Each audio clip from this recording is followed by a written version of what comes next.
அதில் டவுட் இல்லை, ஏடிஎம்கே டவுட் இல்லை சார். ஆனால் பிஜேபிக்கு எதிராக இப்போ இந்த வக்ஃபு திருத்த மசோதாவில் இருந்து சிஏஏல இருந்து பல்வேறு விதமான எதிர்ப்புகள் வழக்குகள் தொடர்ந்து கொண்டிருக்கக்கூடிய நிலையில் அதிமுக இப்பொழுது பாரதிய ஜனதா கட்சியுடன் கூட்டணி வைத்திருப்பதன் மூலமாக அதுவும் தமிழகத்தில் இது தொடர்பான அதிகமான விவாதங்கள் மற்றும் விமர்சனங்கள் எழுந்து வரக்கூடிய நிலையில் நீங்கள் இந்த சிறுபான்மைகளின் பாதுகாப்பாக இருப்போம் என்று கூறினீர்கள். ஆனால் இப்போ பாரதிய ஜனதா கட்சியுடன் கூட்டணி வைத்திருப்பதால் அந்த வாக்குகள் சரியுமா அல்லது அப்படியே இருக்குமா?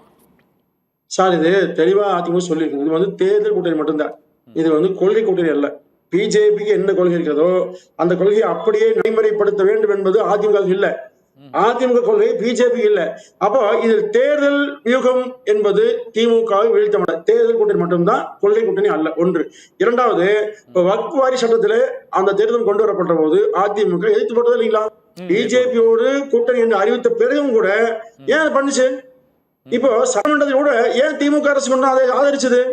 அப்படியே தமிழ்நாட்டை பொறுத்தவரையில் சிறுபான்மை மக்கள் நலன் என்று வந்தால் கூட்டணி என்று பார்க்காமல் சிறுபான்மை மக்கள் மத்தியில் தான் நிற்பாங்க. அதனால எந்த குழப்பம் தேவையில்லைங்க. திமுக 99 எந்த நிலைப்பாடு எடுத்ததோ அந்த நிலைப்பாடு அதிமுக ஏன் பொருந்தாதுங்க.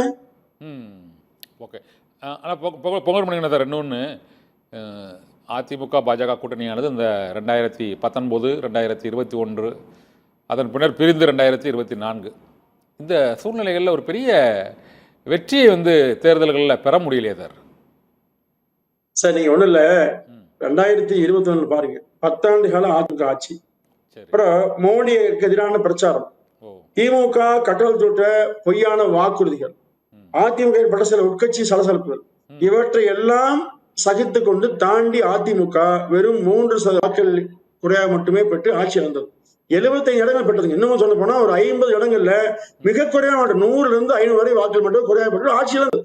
அப்போ இன்றைக்கு பாருங்க, இந்த 5 ஆண்டுகள்ல திமுக மிகப்பெரிய அதிருப்தியை மக்கள் மத்தியில் சந்தித்துக் கொண்டிருக்கிறது. எனவே இந்த ஆட்சி மக்களுக்கு பொய்யான வாக்குறுதி சொல்லி வந்திருக்கிறது என்பதை மக்கள் உணர்ந்தாங்க.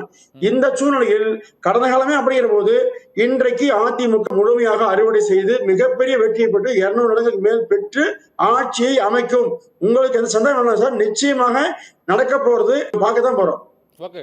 நடிகர் விஜய் இருக்கிறாங்க, நாம் தமிழர் சீமான் இருக்காங்க, இவங்களோட வாக்குகள்லாம் இவங்களும் நாங்கள் திமுக வீழ்த்துவதே எங்களது இலக்கு என்பதுதான் அவர்களுடைய முழக்கமாகவும் இருக்கிறது. இந்த 3 முழக்கங்களில் மக்கள் அதிமுகவை மட்டும் தேர்ந்தெடுப்பார்கள் என்பதற்கு என்ன சார் உத்தரவாதம்? சார், அதாவது அதிமுக தான் மிகப்பெரிய இயக்கம் தமிழ்நாட்டில்.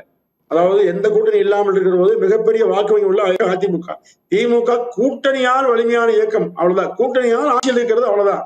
அப்போ திமுகவை வீழ்த்த நினைக்கிற சக்திகள், அது நாம் திரு சீமான் அவர்களோ தமிழக வெற்றி கழகம் திரு விஜய் அவர்களோ எல்லோரும் அதிமுகவோடு இணைந்து வர வேண்டும் என்று வேண்டுகோள். திமுகவை 234 வீழ்த்த வேண்டும் என்று சொன்னால் எல்லோரும் வரலாமுங்க. அதாவது எதிர்கட்சி அந்தஸ்து கூட பெற முடியாத நிலைக்கு திமுக போக போது இன்றும் திரு விஜயோ திரு சீமானோ வந்தாங்க, மொத்தமா காலியாயிடுவாங்க. இவர்கள் யாராலும் திமுகவை தனித்து நின்று வெற்றி பெற முடியாது, திமுகவை வீழ்த்துக்கான வாய்ப்பும் கிடையாது. அதிமுக மட்டும்தான் முடியுங்க. அதனால்தான் இன்றைக்கு பாஜக போன்ற கட்சியிலே நெருங்கி நேரடியாக வந்திருக்கிறது. இதை உணர்ந்து கொண்டு செயல்பட வேண்டும் என்பதுதான் மக்களுடைய எதிர்பார்ப்பு. உங்களுக்கு புகழ் சார், இன்னைக்கு அதிமுக பொதுச் செயலாளர் எடப்பாடி பழனிசாமி அளிக்கக்கூடிய பேட்டியில் இன்னொரு தகவலையும் சொல்கிறார். இந்த தேசிய ஜனநாயக கூட்டணியில் இந்த அதிமுக பாஜக தலைமையிலான அந்த கூட்டணியில் மேலும் பல்வேறு கட்சிகள் இப்போதைக்கு பாமக தேமுதிக இருக்கிறாங்க, பாஜகவில் பாமக இருக்காங்க, இங்கே ஏடிஎம்கே தேமுதிக இருக்கிறாங்க, இது போல் மற்ற கட்சிகளும் இருக்கிறாங்க. மேலும் புதிய கட்சிகள் அவர்கள் வரும் என்று கூறியிருக்கிறார்கள். இந்த புதிய கட்சிகள் வரும் என்பது தேர்தல் நேரத்தில் தான் தெரிய வரும் என்று கூறியிருக்கிறார்கள். ஆனால் இப்போ நாம் தமிழர் கட்சியோ அல்லது தமிழக வெற்றி கழகம் தான் உங்கள் இந்த கூட்டணியோட இலக்கோட, அது இந்த ஆட்சியை அகற்ற வேண்டும், இந்த ஆட்சியை தற்போது இருக்கக்கூடிய ஆட்சியை வீழ்த்த வேண்டும் என்ற இலக்கு அவர்களுக்கும் இருக்கிறது. அவர்களை இங்கு இணைப்பது என்ன சிக்கல் இருக்குதுன்னு நினைக்கிறீங்க சார்? சார், எந்த சிக்கலுமே இல்லை.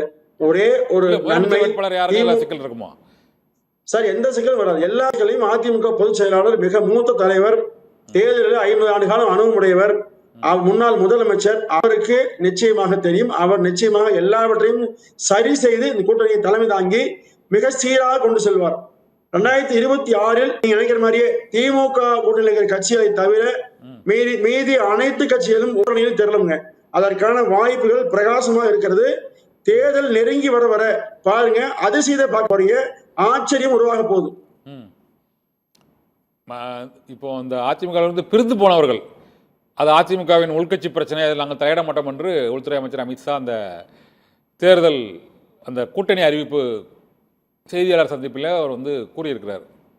இந்த பிரிந்து போனவர்களை வந்து அதை இணைக்கணும், அவர்கள் ஒன்றிணைந்து இருப்பது அது ஏன் அது வலிமை இல்லை, அது வலிமையாக இருக்கும் என்ற முயற்சி இதுக்கு அதிமுக பொதுச் செயலாளர் எடுக்க மாட்டேன் என்கிறார் சார். கண்ணன் சார், நீங்க ஒரு மூத்த பத்திரிகையாளர், மிகச்சிறந்த அனுபவமுடையவர், உங்களுக்கு தெரியாது இல்ல. இப்ப தேசிய ஜனநாயக கூட்டணி வந்துடுச்சு, மற்ற கட்சியில் வர போறாங்க. நீ சொல்லக்கூடிய எந்த பிரிவுகளும் தமிழ்நாட்டில் இருக்க போவதில்லை.